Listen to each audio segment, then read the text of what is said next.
Nak, tadi kamu di sekolah belajar apa aja? Biasa, Pak. Banyak gitu.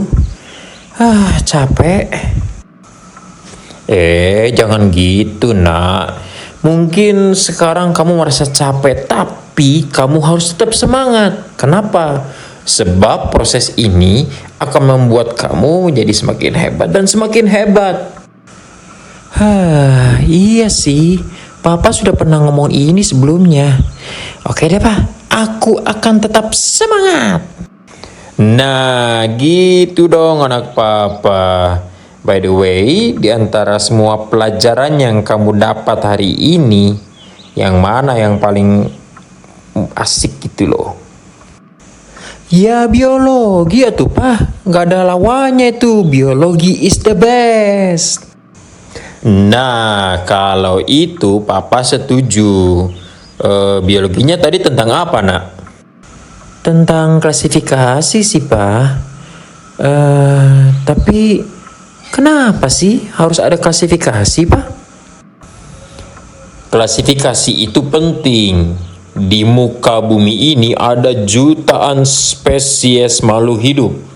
Nah, untuk bisa mempelajarinya, itu kita perlu mengelompokkan dahulu mereka ke dalam kelompok-kelompok sehingga bisa lebih mudah untuk dicari, mudah untuk diamati, mudah untuk dianalisis. Nah, oh gitu ya, Pak ya. Oh iya ya, Udin jadi ingat. Di perpustakaan di sekolah Udin, itu kan bukunya banyak pisan, Pak. Banyak banget. Tapi tiap kali Udin mau cari buku, itu gampang banget, Pak. Yang perlu Udin lakukan hanyalah ke Ibu Nani aja tuh, Ibu Perpus. Tinggal tanya, Bu, Udin perlu buku ensiklopedia. Nanti Bu Nani pasti langsung ngasih tahu, Pak. Itu Din, di rak ketiga sebelah kiri ya.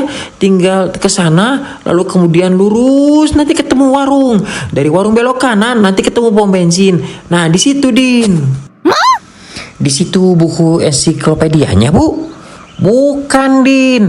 Nanti di situ ada kasir. Nah, tanya ke kasir, di mana buku ensiklopedianya? Oh no. Waduh. Kok gitu repotnya ya, Nak? Itu hanya jus, Pak. Jus kidding. Dasar kamu, Nak. Nah, tapi memang benar. Jadi makhluk hidup yang begitu banyak itu harus diklasifikasikan supaya kita bisa mempelajarinya dengan mudah. Sama halnya dengan buku-buku di perpustakaan. Mungkin di dalam sebuah perpustakaan ada ribuan buku. Tetapi karena sudah diklasifikasikan, dikelompokkan berdasarkan kategori-kategori tertentu, maka sekarang mudah bagi semua pengguna perpustakaan untuk mencari buku di sana. Iya ya, Pak. Lalu apa yang jadi dasar pengklasifikasian makhluk hidup itu, Papa?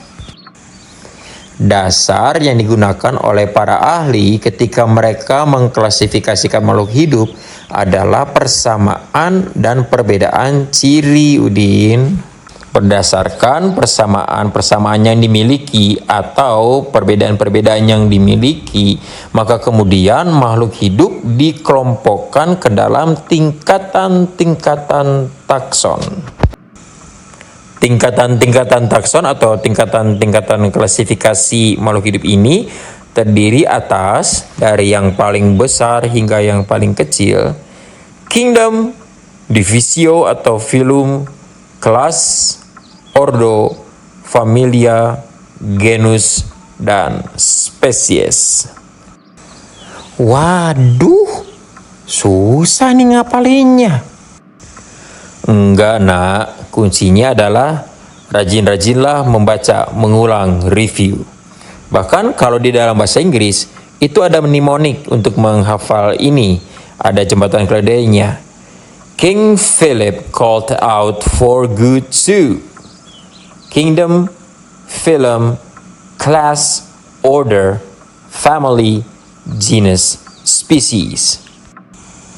Kingdom, phylum, class, ordo, familia, genus, species.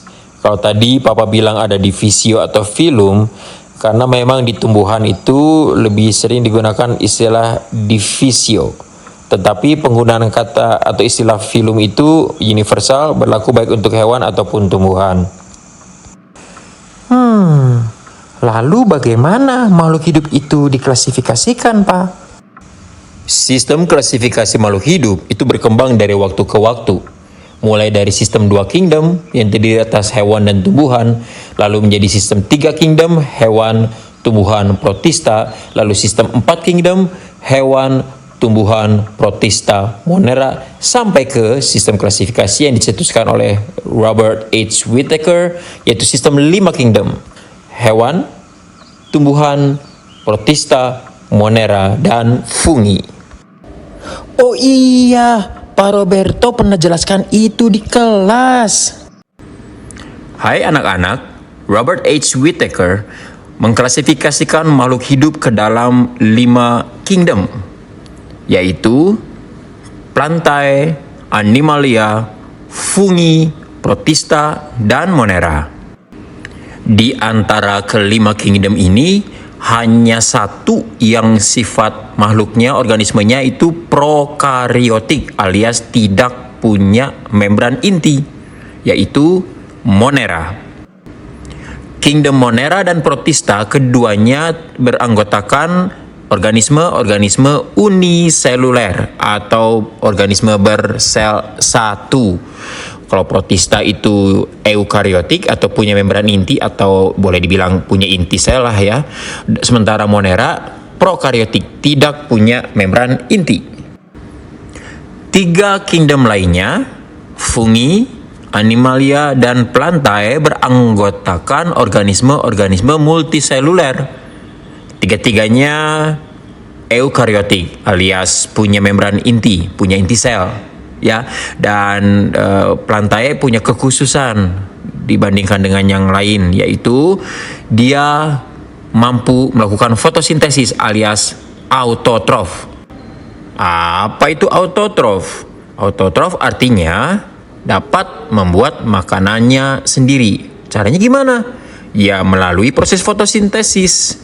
Itulah ciri khas dari tumbuhan. Dulu fungi itu masuk ke dalam kategori plantae. Tetapi karena tidak sanggup melakukan fotosintesis, ya sudah disconnected, kicked out.